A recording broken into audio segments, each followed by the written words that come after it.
বাবা নাইম, কোথায় যাইতেছো বাবা? আমি কই যাইতেছি তোমার বইলে যাইতে হইব। বাবা সন্ধ্যার আগে বাসায় ফিরে আসিস। আমু আনে বা আর একটা কথা শোন। তোমার এত কথা শোনার আমার টাইম নাই, আমার কাজ আছে, আমার বন্ধু আমার জন্য দাঁড়াই আছে, ওইখানে যাইতে হইব।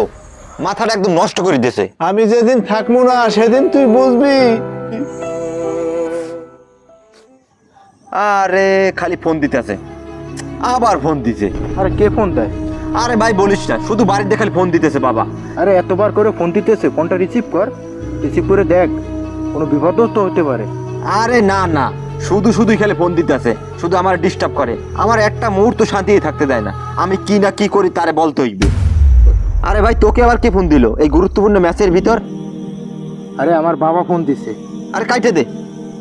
আরে বাবা আজ আছে কাল নাও থাকতে পারে, আগে বাবার সাথে কথা বলবো, খেলা পরেও হবে। আরে ভাই আবার দেখ ফোন দিছে, এখন যে আমি কি করি, ফোনটাকে সুইচ অফ করে রাখবো নাকি বুঝতে পারতাছি না ভাই। কোনো বিপদও তো হতে পারে। আরে না না, কোনো বিপদ হয় না, শুধু শুধু ফোন দেয়। তারপরে একবার রিসিভ করে দেখ ভাই। হ্যালো, কি হয়েছে? আরে ভাই সেই সকাল থেকে আমি আপনাকে কল দিতেছি, আপনি কল রিসিভ করেন না কেন? বাড়ি কি বিপদ হয়েছে আপনি জানেন? আপনার বাবা তো সেই সকালেই মারা গেছে।